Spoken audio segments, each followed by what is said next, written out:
ధనదాహ స్వార్థంతో కొందరు మంజీరా జీవధారను కలుషితం చేయాలని చూస్తే ఉపేక్షించేది లేదంటూ మంత్రి దామోదర రాజనరసింహ సీరియస్ అయ్యారు. చేపల చెరువు నిర్వహణతో మంజీరాను కలుషితం చేస్తున్న వారిపై కఠిన చర్యలు తీసుకోవాలని అధికారులను మంత్రి ఆదేశించారు. మంత్రి ఆదేశాలతో రంగంలోకి దిగిన అధికారులు చేపల చెరువులను తొలగించే చర్యలను చేపట్టారు. ఈ నేపథ్యంలోనే సింగూరు ముంపులో అక్రమ చేపల చెరువుల వ్యవహారం ఆంధ్ర మత్స్యకారులకు శాపంగా మారింది. సంగారెడ్డి జిల్లా వట్పల్లి మండలం ఖాదిరాబాద్ శివార్లో అక్రమ చేపల చెరువుల లీజు వ్యవహారం పొలిటికల్గా దుమారం రేపడంతో స్పందించిన అధికారులు వాటిని ధ్వంసం చేస్తున్నారు. పొట్ట చేతులు పట్టుకుని లక్షల పెట్టుబడి పెట్టిన మమ్మల్ని ఆదుకోవాలని కోరుతున్నారు చేపల చెరువులు లీజుకు తీసుకున్న ఆంధ్రాకు చెందిన మత్స్యకారులు. సంగారెడ్డి జిల్లా వట్పల్లి మండలం ఖాదిరాబాద్, ఉసిరికపల్లి, నిర్జప్ల, బూత్కూర్, దేవునూరు శివార్లోని సింగూరు ముంపుల్లోని భూములు తమవే అంటూ అధికార పార్టీకి చెందిన కొందరు నేతలు ఆ భూముల పట్టాదారులు రైతులమంటూ చేపల చెరువులను ఆంధ్ర మత్స్యకారులకు లీజుకు ఇచ్చారు. సంవత్సరం పాటుగా లీజుకు తీసుకున్న మత్స్యకారులు ఎకరాకు 20,000 రూపాయల చొప్పున సింగూరు ముంపు భూముల పట్టాదారులకు చెల్లించామన్నారు బాధిత మత్స్యకారులు. ఆ తర్వాత సింగూరు పరివాహక ప్రాంతంలో చేపల చెరువులను నిర్వహించేందుకు నిర్ణయించుకున్నారు. వట్పల్లి మండలంలోని ఖాదిరాబాద్, ఉసిరికపల్లి, బూత్కూర్, దర్ఖాస్తుపల్లి, దేవునూర్, నిర్జప్ల మొత్తం 6 గ్రామాల్లో 42 చేపల చెరువులను సింగూరు ముంపు ప్రాంతాల్లో తవ్వించారు. ఒక్కో చేపల చెరువు తవ్వడానికి 10 లక్షల రూపాయల వరకు ఖర్చు చేశామని మత్స్యకారులు అంటున్నారు. అయితే కొన్నాళ్లుగా సింగూరు ముంపులో ఉన్న చేపల చెరువులో చికెన్ వ్యర్థాలు మరియు యూరియా, నూకలతో కూడిన కెమికల్ వ్యర్థాలు చేపల చెరువులో కలుస్తున్నాయని పలువురు ప్రతిపక్ష పార్టీకి చెందిన నేతలు అధికార పార్టీ నేతలను టార్గెట్ చేస్తూ విమర్శించారు. సింగూరు ముంపులో చేపల చెరువుల వ్యవహారం అధికార పార్టీ నేతలకు కాసులు కురిపిస్తున్నాయని స్వయాన మాజీ ఎమ్మెల్యే చంటి క్రాంతికిరణ్ వీడియోలు విడుదల చేయడం అది కాస్త రాజకీయంగా దుమారం రేపింది. మీడియాలో సింగూరు జలాల్లో వ్యర్థాలు కలుస్తున్నాయన్న వార్తా కథనాలపై స్పందించిన మంత్రి దామోదర సీరియస్ అయ్యారు. సాగునీటి జీవధార మంజీరా నీటిని కలుషితం చేస్తే ఉపేక్షించేది లేదని హెచ్చరించారు. వెంటనే చర్యలు తీసుకోవాలని అధికారులను ఆదేశించారు. మంత్రి ఆదేశాలతో రంగంలోకి దిగిన రెవెన్యూ, ఇరిగేషన్, పోలీసు అధికారులు సంయుక్తంగా కలిసి అక్రమ చేపల చెరువులపై దాడులు చేసి వాటిని జేసీబీలతో ధ్వంసం చేస్తున్నారు. సింగూరు ముంపులో 6 గ్రామాల్లో అక్రమ చెరువులను గుర్తించామని అధికారులు చెబుతున్నారు. నిబంధనలకు విరుద్ధంగా సింగూరు ముంపు భూముల్లో ఏర్పాటు చేసిన చేపల చెరువులను, కట్టలను విడతల వారీగా తొలగిస్తామన్నారు. సింగూరు పరివాహక ముంపు భూముల్లో ఎవరైనా చేపల చెరువులను నిర్వహిస్తే వారిపై కఠిన చర్యలు తీసుకుంటామని ఇరిగేషన్ ఈఈ బండి భీమ్ తెలిపారు. అయితే ఆంధ్రాకు చెందిన మత్స్యకారులు మాత్రం మేము చేపల చెరువులు లీజుకు తీసుకుని లక్షల్లో నష్టపోయామని కాకినాడ, ఏలూరు, కైకలూరు, పశ్చిమ గోదావరి జిల్లాలకు చెందిన 20 కుటుంబాల మత్స్యకారులు వాపోతున్నారు. తమను ఆదుకొని నష్టపరిహారం చెల్లించాలని కోరుతున్నారు. ఉన్న ఫలంగా ఈ ప్రాంతాన్ని ఖాళీ చేసి వెళ్లిపోవాలని అధికారులు ఆదేశిస్తున్నారని బాధితులు కన్నీటి పర్యంతం అవుతున్నారు. ఒక్కో చేపల చెరువుకు 10 లక్షల రూపాయల వరకు ఖర్చు అయ్యాయని ఆవేదన వ్యక్తం చేస్తున్నారు బాధిత ఆంధ్ర మత్స్యకారులు. ఈ ప్రాంతానికి చెందిన కొందరు బడాబాబులు ఈ పట్టా భూములు తమవే అని చెప్పడంతో నమ్మి లీజుకు తీసుకుని చేపల సాగు చేస్తున్నామని పేర్కొన్నారు.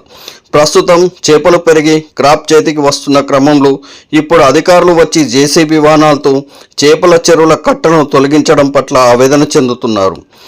4 రోజుల సమయం ఇస్తే చేపల చెరువులోని చేపలను పట్టుకొని ఇక్కడి నుంచి తిరిగి వెళ్ళిపోతామని అధికారులను వేడుకున్నారు. సింగూరు ముంపు భూముల పట్టాదారులు చేతిలో మోసపోయిన తమకు ఎలాగైనా ప్రభుత్వం ఆదుకోవాలని బాధిత ఆంధ్ర మత్స్యకారులు కోరుతున్నారు.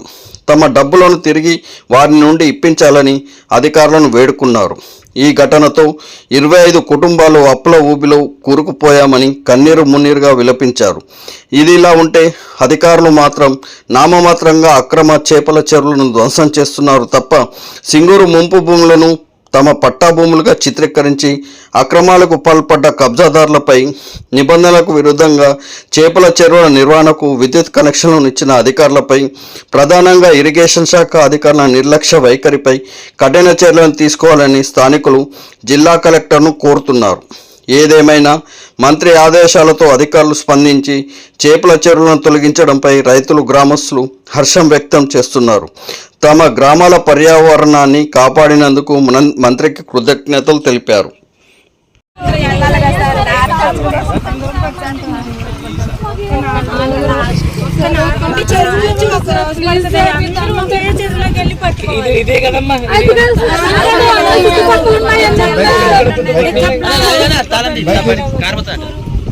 ఇక్కడనే ఉంది, ఇది ఒక్కటే మీరంటే అప్పుడు వేరే దగ్గర కూడా ఉన్నాయి అంటారు.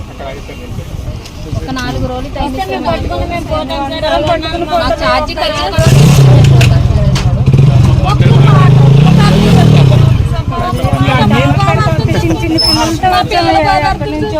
అందుకే వాటర్ ఉంటే అందుకే ఇంకిపోతాయి కానీ వాటర్ వదలరు. పట్టభూమి మీది ఇక్కడ అంతా పట్టభూమి అనేది ఇక్కడ కొద్దిగా లైట్ గా పర్మిషన్ తీసుకురా మళ్ళీ పర్మిషన్ ఏంటి సార్? మాకు చేపల చెరువు పర్మిషన్ తీసుకోవాలి సార్. మేము రైతులం ఇక్కడ నాటేస్తే పెట్టెలని వచ్చి ఎక్కడికి వెళ్ళి వచ్చి మొత్తం కొట్టేసి పంటలు ఖరాబ్ చేస్తుంది. అయితే చేపలకి ఇస్తే కొద్దిగా బతికే అన్నట్టు మేము ఇస్తున్నాం. ఎంత తీసుకుంటారు? సంవత్సరం లెక్క ఉంటుందా? నెలలకు? సంవత్సరాలు లేక 10-15 వేలు ఇస్తారు సంవత్సరానికి. 10 వేలు కావచ్చు అంతే వేసి. వాళ్ళు ఏం చేసారంటే మాకు పడిరాక అక్కడికి వెస్టేజ్ పోయి ఏట్లో పోయి నీళ్ళు కలుషితం అయితే అంటున్నారు కానీ ఏ కలుషితం లేదు. ఎవరు పడరాను ఉల్లిపేరుకి అట్లనే ఎవడో వస్తే కూడా వద్దేస్తుంటాడు. Executive engineer Sangareddy. అంటే మా సింగూరు పరివాహక ప్రాంతంలో గల ఎఫ్టీఎల్ ప్రాంతంలో చేపల చెరువులు కొన్ని గుర్తించడం జరిగింది. దాని నిమిత్తం ఈరోజు హైదరాబాద్ విలేజ్కి రావడం జరిగింది. ఒక 6 నుంచి 7 చేపల చెరువులు ఉన్నాయి. వీటిని వాళ్ళకు తొలగించమని చెప్తే వాళ్ళు తొలగించకపోగా మేమే వచ్చి వాటిని తొలగించడం జరుగుతుంది. ఈ వాటర్ కంటామినేషన్ గురించి సింగూరు పరివాహక ప్రాంతంలో కానీ సింగూరు ప్రాజెక్టు కానీ ఇక్కడ చేపల చెరువులు పెంచడానికి మా తరఫున ఎన్ఓసి ఎవరికి ఇవ్వడం జరగలేదు, ఇవ్వడం కూడా జరగదు. అందుకే ఇవన్నీ ఇల్లీగల్. వాటికి తహసీల్దార్ గారు, స్థానిక తహసీల్దార్ గారిని పిలుచుకొని జేసీబీలు పెట్టి వాటిని తొలగించడం జరుగుతుంది. ఎన్ని చెరువులు సార్ ఇప్పుడు? ఇక్కడ 7 చెరువులను గుర్తించాము. 7 చెరువులు ఎక్కడెక్కడ నీర్జప్ల గ్రామంలో సుమారు 6 ప్రాంతాలను గుర్తించడము. ఈ 6 ప్రాంతాల్లో విడతలుగా తొలగించడం జరుగుతుంది. పట్టా ఉన్న ఎఫ్టీఎల్ ప్రాంతంలో ఉన్నాయి. ఇది ఒక్కటి పట్టాలో ఉంది, మిగతా అన్ని ఎఫ్టీఎల్ ప్రాంతంలో ఉన్నాయి. అవి తీసేస్తాము. పట్టభూమి అయినా కూడా పర్మిషన్ లేదు కాబట్టి దాన్ని ఇల్లీగల్గా దాన్ని పరిగణిస్తాం. రైతు ముంపుకు సాగు చేసుకున్నారు కదా చేపల చెరువు, వాళ్ళ మీద ఏమైనా కేసులు నమోదు చేస్తారా? ముంపు అది మేము తహసీల్దార్ గారికి రాయడం జరుగుతుంది. వాళ్ళు ఎవరైతే కేసులు లీగల్ అని తహసీల్దార్ గారు చూస్తారు. మేము వాళ్ళకు కంప్లైంట్ చేస్తాము. ఎఫ్టీఎల్ ప్రాంతంలో ఎన్క్రోచ్ అయిందని ఇస్తాం, వాళ్ళకు లెటర్ రాస్తాం. మొత్తం 25 కుటుంబాల దాకా ఉంది సార్. మీ పేరేంటి? నా పేరు నాగరాజ్. ఇక్కడ కైకలూరు, ఆంధ్ర.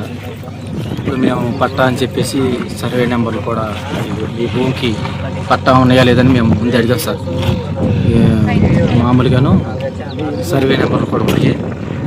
మీరు ఆ సర్వే నెంబర్ కూడా ఉన్నాయి, మీరు చూపిస్తాం మాకు పట్టా అని చెప్పేసి మాకు ఇచ్చారు సార్. కబలి ఇచ్చి తవ్వాము, అన్నీ చేసుకున్న తర్వాత ఇక అగ్రిమెంట్లు కూడా సార్ 12 సంవత్సరాల అగ్రిమెంట్లు. ఆ అగ్రిమెంట్లు కూడా మాకు రాసి ఇచ్చారు. సర్వే నెంబర్లు కూడా వీటి మీద వేసి ఇచ్చారు సార్. ఇదిగో సార్, ఎకరానికి వచ్చి 20,000 కట్టిస్తున్నాం సార్. అది ఈ చెరువుకి వచ్చి మేము దగ్గర అలా 1,60,000 దాకా మనం ఇచ్చాం. ఒక చెరువుకి సంవత్సరానికి 1,60,000. మేము స్టార్టింగ్ కట్టేసి దిగరు సార్, లేకపోతే వాళ్ళు వదిలేదు సార్. మన కూడా చేపలు కూడా కవులు లేట్ అయిపోయిందని చేపల బండి కూడా ఆపి మా కవులు మాకు కట్టనని అన్నారు సార్. రైతు ఇక్కడ రహీం సార్, మా రైతు ప్రతి ఒక్క రైతు తప్పుడు కూడా తెలుసా? పట్ట భూములు కావు, భూములు తెలియదు సార్. ఇది అగ్రిమెంట్ ఒకసారి చూడండి సార్. అగ్రిమెంట్ అది సర్వే నెంబర్ కూడా రాసినప్పుడు తవ్వక ముందే తెలియదు సార్. తెలియక మేము ఈ కల్పట్ చేసాం సార్. అది తెలిస్తే మేము ఏం కొత్తాం సార్? ఇన్ని లక్షలు పెట్టి మేమేం చేయలేం కదా సార్. ఒక్కొక్కరికి 20 లక్షలని, 15 లక్షలని, 10 లక్షలని ఎకరాలను బట్టి సార్ ఖర్చు. ఒక ఎకరం గుంత తీయడానికి లక్ష నుంచి 1,50,000 ఖర్చు అయింది సార్. టైం డిమాండ్ ఏమి లేదు సార్. మా లీజులు మాకు ఎరకిపించి మాకు ఏదైనా ప్రభుత్వం నుంచి ఏదైనా నష్టపరిహారం వస్తే కొద్దిగా మేము చదువుకుని వెళ్ళిపోతాం సార్. మొత్తం ఆల్రెడీ ఖాళీ చేసాం సార్, చాలా ట్యాంకులు ఖాళీ చేసాం. ఇంకా ఉన్నాయి కూడా, ఇంకా 4 రోజులు 5 రోజులు ఉంటుంది సార్. మీరు ఉండమన్నా మేము ఉండం సార్, వెళ్ళిపోతాం సార్. ఎక్కడెక్కడ ఉన్నారు ఇట్లా మొత్తం మీ వాళ్ళు? ఉన్నారు సార్ ఇక్కడ ఏ గ్రామం? ఇప్పుడు బూత్కూరు అని, ఇలా దేవునూరు అని, ప్లస్ నిజప్ల, కదిరాబాద్, ఇంకా ఇలాగా చాలా కుటుంబాలు ఉన్నారు సార్. ఈ బారు ఉన్నారు సార్, శాల్కి దాకా ఉన్నారు సార్. ఇలాగ ఒక్క ఊర్లో ఎన్ని ఉన్నాయి చేపలు? 3, 4 అలా ఉంటాయి సార్. పత్రిమిత్రులు నమస్కారం అండి. మేము ఆంధ్ర నుండి వచ్చామండి. ఆంధ్ర నుండి వచ్చినప్పుడు ఇలా భూములు చూడడానికి వస్తే ఇవన్నీ పట్టా భూములు, మేము మా పంటలు పండుతలేదు, మీ కవులకైతే చేపలకైతే తీసుకోండి అని చెప్పారండి. ఇక అన్ని పట్ట భూములు కదా ఇస్తున్నారు కదా అన్న ఉద్దేశంతో మేము కూడా మాకు ఉపయోగపడుతుంది అన్న ఉద్దేశం తీసుకున్నామండి. ఈ ఎకరానికి 20,000 కాడికి వాళ్ళు ఇచ్చారు. సంవత్సరానికి 20,000 కట్టేదండి. 10 సంవత్సరాలు అగ్రిమెంట్ రాశారండి. సంవత్సరం దగ్గరికి వచ్చేటప్పటికి ఈ మురుగుడు భూములు, ప్రభుత్వ భూములు మీరు ఎలా వస్తారు, ఎలా చేస్తారని లోవలు కానీ ఇలా కానీ ఇబ్బంది పడటం మొదలు పెట్టారండి. అలాగే మా లక్షలు ఇట్టామండి రైతుల మీద నమ్మకం పెట్టుకుని ఈ మురుగుడు భూములు, ప్రభుత్వ భూములను మాకు తెలవదండి. అప్పుడు తవ్వినప్పుడు కూడా ఎవరు కూడా వచ్చి ఇది ఎందుకు తవ్వుతున్నారని అడిగిన వాళ్ళు కూడా లేరండి. లేకపోవడంతో ఇక ఎవరు మాకు ఇబ్బంది పడలేదు కదా, మంచి భూములే కదా అన్న ఉద్దేశంతో సంవత్సరం వరకు మేము సాగించుకుంటూ వచ్చామండి. మొత్తం దగ్గరికి వచ్చిన తర్వాత, పట్టుబడి దగ్గరికి వచ్చిన తర్వాత ఇక అక్రమంగా ఇలా కొట్టడం జరుగుతుంది. అందరం మేము 5 కుటుంబాలు వచ్చామండి. ఆ ఊర్లోనూ చిన్న కుంటల కింద కొట్టుకున్నామండి. దగ్గర అందరూ కూడా మెల్ల పుస్తకాలు తాగండి వాళ్ళ దగ్గర కొట్టింది. ఎక్కడెక్కడ దగ్గర 3 రూపాయల మిత్రులకి వడ్డీకి ఇచ్చి మరీ తీసుకుని కూడా చేస్తున్నామండి. మేము చాలా ఇబ్బంది అయిపోయి రోడ్డు మీద వచ్చే పరిస్థితి ఏర్పడిందండి. దొంగ కరెంటు వాడుతున్నారు, అది వాడుతుంది. డీడీలు కట్టామండి. చాలా మంది డీడీలు కట్టి ట్రాన్స్ఫర్ లేపించుకుని వాడుతున్న తప్పు నుండి దానికి మీటర్ వాడాలని మాకు తెలియదండి. తెలియకపోవడం వల్ల చేసింది తప్పు నుండి వేరేదే కాదండి. ఇప్పుడు డీడీలు కట్టినప్పుడు వాళ్ళు లైన్ మెన్లే నాలైనా మీకు మీటర్లు ఇవ్వాలి, మీటర్లు ఇద్దరు వాడదామని చెబుతూ అయితే మాకు మీటర్లు ఇచ్చుకుని వాడుకునే వాళ్ళు ఏమన్నాండి. అది కూడా మాకు తెలిసి చేసిన తప్పిదం కాదండి. ఇలా రైతులు కూడా పట్ట భూములను తీసుకొచ్చి లీజులు మట్టుకు ముందే తీసేసుకుని ఎంత ఇబ్బంది పెట్టారండి మమ్మల్ని. హైదరాబాద్లో వచ్చేటప్పటికి ఒక 7 ఉన్నాయండి. దాంట్లో ఇక అన్నీ ముళ్ళే అన్నారండి. ఏది పట్టా అన్నారు కానీ పట్టా లేదు. పర్మిషన్ తెచ్చుకోవాలన్నారు. పర్మిషన్ అట్లా ఏటికే లేదండి. ఇక చెప్పడం కానీ ఏట్లకు కూడా లేదు పర్మిషన్. ఇక మాకు పర్మిషన్ తీసుకోవాలని కూడా ఇక్కడ తెలవదు. తెలుస్తూ అయితే ముందే మిలాంటలు పట్టుకుని ఏ పర్మిషన్ అని తెచ్చుకుని చేసుకునేవాళ్ళం అండి. ఇప్పుడు ఏమంటారు మళ్ళీ అధికారులు? ఈ అధికారులు ఏమంటారు, మీ పర్మిషన్ ఖాళీ చేసేయండి ఉన్నాము. కానీ ఒక 2 నెలల క్రితం వచ్చి ఒక మాట చెప్పారు, నోటీసులు ఇస్తాన్నారండి. ఇప్పుడు నోటీస్ కూడా రాలేదు. ఇంకా నోటీసులు ఇస్తారేమో, మాకు 6 రోజులు 10 రోజులు టైం ఉంటుంది కదా, ఇక ఖాళీ చేసుకుందాం అన్న ఇతరులో ఉన్నామని. ఇప్పుడు నిండు చెరువు కూడా కొట్టేస్తాను. చేపలు ఉండుకోండి దాంట్లో. ఇప్పుడు పోతే నీళ్ళు వెళ్ళిపోతే మొత్తం చచ్చిపోతాయండి. చచ్చిపోయిన తర్వాత మేము రూపాయి తింటా ఉంది. ఇప్పుడు ఒంటిపల్లి సెంటర్లోనూ కలెక్టర్ గారి ఆఫీస్ దగ్గర వెళ్ళి ముందు డబ్బు అయితే చచ్చిపోతుంది తప్పు నుండి 25 కుటుంబాలు చచ్చిపోతుంది తప్పు నుండి మాకు వేరే దారి ఏది లేదండి. మేము ఏం అడుగుతుందండి, ఒక 6 రోజులు టైం అడుగుతున్నామండి. ఒక 6 రోజులు కూడా టైం మెయిన్ నోటీసులు కూడా ఇవ్వలేదండి మాకు. ఇప్పుడు ఎంత నష్టం జరుగుతుంది మనకు? దగ్గర ఒక్కొక్కరికి వచ్చి 10 లక్షలు పోతున్నారు. 10-15 లక్షలు అన్ని కూడా ఇక్కడేనండి. ఈ ఊర్లోనే మిక్కులు తీసుకున్నాయి 3-4 లక్షలు ఉన్నాయి. మా పిల్లలు పుస్తులు గిస్తులు తాగడానికి అయ్యి ఉన్నాయి. ఎలాగో వడ్డీ తీసుకొని మాకు వెళ్ళినవారు ఏదైనా సరే ముందే చచ్చిపోతారు. ఇక చిన్న పిల్లలండి మా పిల్లలకు, చిన్న పిల్లలు చదువులు కూడా ఎక్కడ చేయించాలో కూడా తెలియక అలాగే నిరుమైపోయామండి. ఇక అది అందరూ తన పిల్లలతో చూస్తే చచ్చిపోతామండి. చచ్చిపోయేలాక ఇప్పుడు వాటర్ ఎక్కడికి వెళ్ళి వచ్చారు మీరు? ఈ వాటర్ సింగూరు వాటర్ అండి. సింగూరు వాటర్ ఒకసారి తోడామండి. సింగూరు డ్యామ్ లో వదిలింది కూడా లేదండి. ఇంట్లో వాటర్ బయట పోసేస్తున్నారు, కలుషితం అయిపోతున్నారు. అసలు డ్యామ్ లో వాటర్ అటు చూపిండి. డ్యామ్ లో అసలు కోడి వేస్ట్ వేయొద్దు అన్నది అప్పటి నుంచి వేయడం కూడా మానేసామండి. ఇంకా ఎక్కడెక్కడ ఉన్నారు మీ వాళ్ళు? నిర్జప్ల ఇదంతా ఉన్నారండి. మా నిర్జప్ల ఉన్నారు, దేవునూరుకి ఉన్నారు, మొత్తం చుట్టుపక్కల అన్ని కూడా ఉన్నాయి. 6 రోజులు చెరువు ఆపి లీజ్ కట్టిన డబ్బులు మాకు ఇప్పిస్తే ఆ లీజ్ కట్టిన డబ్బులతో ఊరెళ్ళిపోయి బద్దాం ఉన్న ఉద్దేశంలో లక్షలు తెచ్చాం. మెడల్లో పుస్తలు, పిల్లల చదువులు కూడా ఆపేసాం. మేము పోవడానికి రూపాయలు లేదు సార్. మేము పోవాలన్నా మేము ఇక్కడ మిత్రులు కడితేనే పోనిస్తారు సార్. ఈ రోజుకి కట్ట మీదకి వచ్చామంటే కడుపు నిండా తిన్నది లేదు, కంటి నిండా నిద్రైంది లేదు సార్. ఏ రోజు ఎలా ఉంటుందో తెలియట్లేదు. ప్రతి వాళ్ళు మీద చోట వాళ్ళు వస్తారు, వాళ్ళకి పైసలు ఇవ్వాలి, వీళ్ళు వస్తారు, వీళ్ళకి పైసలు ఇవ్వాలి. మేము ఎక్కడి నుంచో బతి తెరుగు పొట్ట చేసి పట్టుకుని వచ్చాం సార్. ఏదో చేసుకుందాం, ఏదో చోటు ఇచ్చారు అనుకున్నాం, కానీ ఇలా తీసుకెళ్లి మమ్మల్ని డ్యామ్ లో ముంచుతారు అనుకోలేదు సార్. కనీసం ఈ రోజు మేము ఆంధ్ర పోవడానికి కూడా మా దగ్గర 1000 రూపాయలు లేవు సార్ ఛార్జీకి. ఇప్పుడు అధికారులకు ఇచ్చిరా మన డబ్బులు మీరు? అంటే ఇదంటే మరి మాకు తెలియదు కదా సార్. మేము ఏడో ఆంధ్ర నుంచి వచ్చాం, ఇది తెలంగాణ సార్. వస్తుంటే మా వాళ్ళు ఏం చేస్తుందంటే భయపడుతున్నారు. ఏదన్నా అయిపోతుందేమో, ఏదన్నా చేస్తారేమో, మన పిల్లలు భవిష్యత్తు పోద్దామో అనుకోవడం. వాళ్ళకి తలకు 1000, 2000, తలకు 1000 అప్పు చేసేసారు. అవి కూడా ఇవ్వడం, వాళ్ళకి 50,000 అని 1,00,000 అలా ఇవ్వటం, ఏదో బతుకులాడుకోవడం, అలా చేయడం, మేము ఉండడం. ఇక అంతే సార్. మేము మొత్తం ఇక్కడ అప్పు చేసింది కూడా వీటికి ఎక్కువ సార్. మీరు లీజుకు పట్టుకునేటప్పుడు అడగాలి కదమ్మా. అడిగాం సార్. అడిగితే అన్ని మాది బాధ్యత, మనంతా అగ్రిమెంట్లే సార్. మాది బాధ్యత, మీకు ఏది వచ్చినా మేమే చూసుకుంటాం. మా భూమి అనబట్టే కానీ సార్, లేదా మేమెందుకు తీసుకుని చేసుకుంటాం సార్. మేము వచ్చి అంత అగాధులో పడిపోయి మిత్తి అప్పుల్లో కూరుకోవాలనుకోగా సార్. పట్టేదారులను అడిగిరా మీరు? ఏమంటారు? అడిగాం సార్. అడిగితే వాళ్ళు కూడా ఏం సమాధానాలు చెప్పట్లేదు సార్. మాకు ఎక్కడికి వచ్చి మాట సమాధానం చెప్పి పోనీ మీ లాంటి వాళ్ళకి ఇలా పరిష్కారం అని కూడా ఎవరు చెప్పట్లేదు సార్. మాకు ఏం చేయాలో తెలియట్లేదు. అయితే సావడమా సంవత్సరానికి వచ్చి లక్షల మీదే ఉంటాం సార్. అందుట్లో మేము చేపలు తీసింది కూడా లేదు సార్. అది పెంచడమే సంవత్సరం పైనే పెంచాలి. ఏం చేప వేస్తారమ్మా? అది రూచింది సార్. పిల్లలు చదువులు ఆగమైపోయినాయి, మేము ఆగమైపోయాం. ఏం లేదు సార్. ఇప్పుడు కనీసం ఆంధ్ర పోవడానికి వెళ్ళపోవాలి దారి తెలియట్లేదు సార్. మాకు పట్టదారులు ఏం సహకరిస్తారు? ఏం సహకరించలేదు సార్. ఇంకా ఇప్పుడు ఈ రోజు మా చెరువు లాక్కోవడానికి కూడా లీజు కావలేదు సార్. సంవత్సరం ముందు కట్టాము, ఇంకా సంవత్సరం నడుస్తుంది. అది కవులు కడితేనే మీరు చెరువులో ఆ జాలీలు మోకుండా వచ్చి కూర్చున్నారు సార్. అది ఎకరానికి 1,00,000 ఖర్చు వచ్చింది సార్. ఎకరానికి 1,00,000 ఖర్చు వచ్చింది. ఇప్పుడు ప్రతి ఒక్క మనిషికి కూడా 15-20 లక్షల మిత్తి పైసలు పురిగిపోయి ఉన్నాం సార్.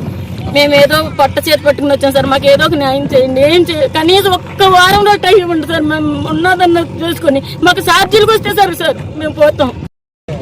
మా కట్టిన పైసలు మాకు ఎలాగోలాగా ఇప్పిస్తే ఏదో ఒక చెరువు ఇప్పుడు పొలం రైతులకి ఇచ్చాం సార్. రహీన్ సార్.